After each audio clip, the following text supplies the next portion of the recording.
I now humbly request Padma Bhushan Dr. B.M. Hegde to occupy his seat on stage.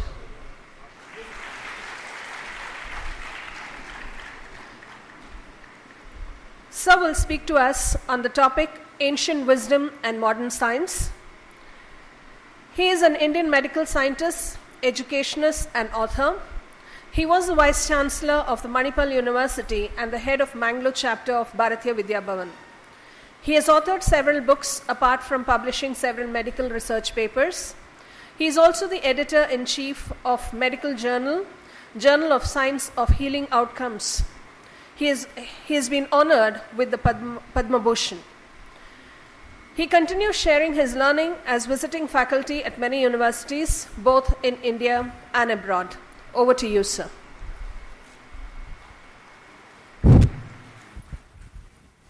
Can you hear me at the back?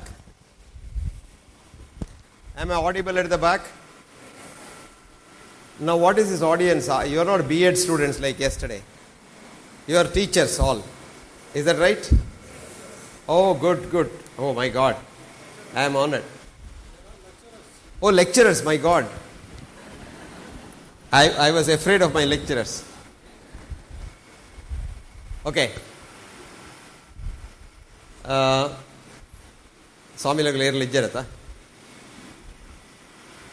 Friends, shall we call friends? Because we are in the same business. Did you know that? No. Teaching business.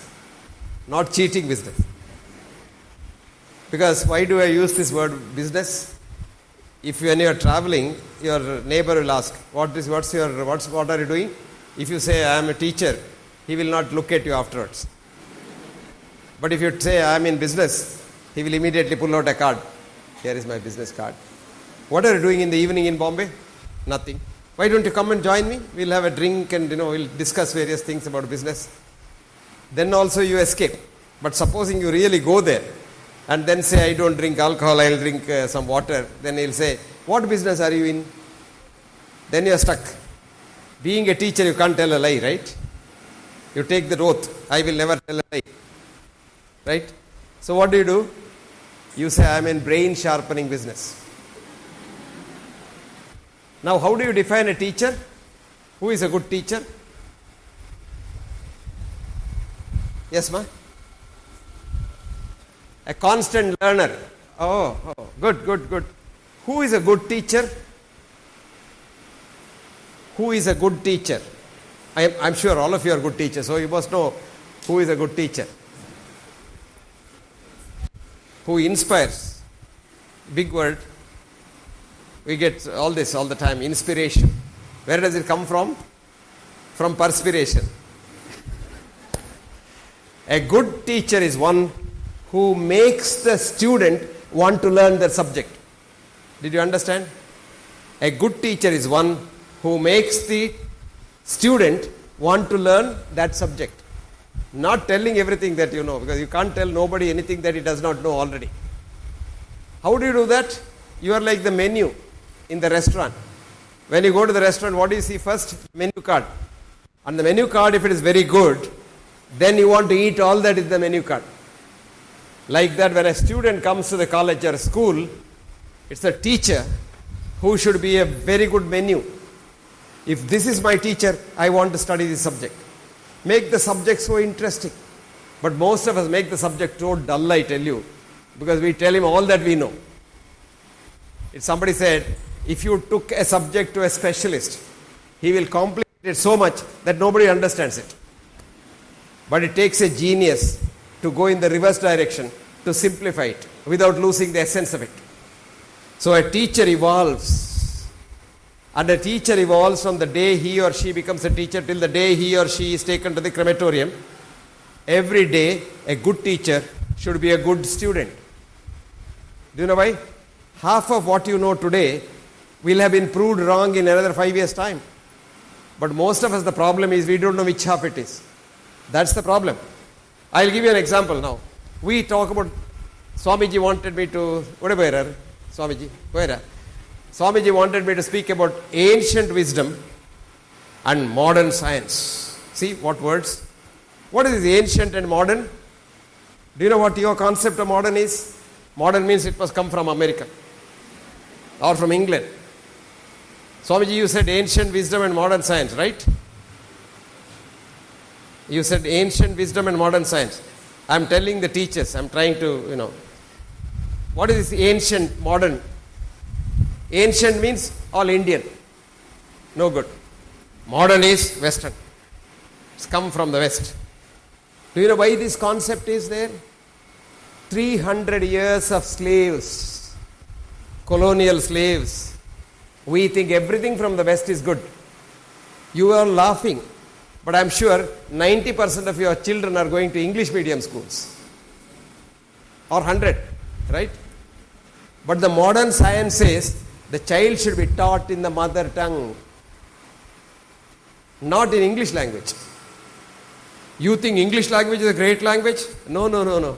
You probably don't know. The oldest language is Sanskrit. Second is German. Do you know which is the third? Third, Kannada. Kannada is the third oldest language in the world. There was a huge conference on languages and linguistics in Delhi.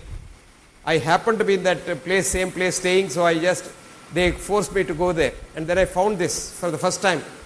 Germans talking about Kannada and saying that after German language came Kannada language, and all, no Tamilians here, no? All South Indian languages emanated from Kannada. And our mother tongue Tulu is more ancient than even Sanskrit. It comes from Prakrit. Tulu and Malayalam, they have a part of Prakrit, and Tulu has a script also. Only thing is it's just lost. No, that's not important. What I'm trying to say is, you think these are all old? Kannada medium shalige yaar hogtare? Yaar hogudilla. Do you know what I suggested to them? All IAS officers and all politicians must have their children in Kannada school, so that the Kannada schools at least become better schools. On the contrary, what happens is Kannada schools are so bad, there are no teachers. So there are no teachers. So friends, modern is in reference to our ancient things. For anything to look forwards, you must be able to look backwards. In Latin there is a nice saying, respice to prospice. If you want to look forwards, you must look backwards. Supposing I want to throw a ball from here, I throw it like that, it will only go up that. If I take the ball back and throw it, it will go to the back. So you must look back. So modernity in every society must be evolving from its ancient past. Now let us start with our ancient past. Our ancestors said, you are here for others. Is that right? Paropakarartham idam shariram. Now do you know how you came here? You didn't come from England. Where did you come from? Any idea? You know, you are taught biology, physics and chemistry.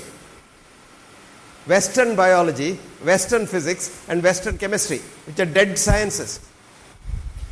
You are born with the Big Bang. Is that right? There has never been a Big Bang. The truth is, Big Bang is the biggest myth. It was not even a whimper.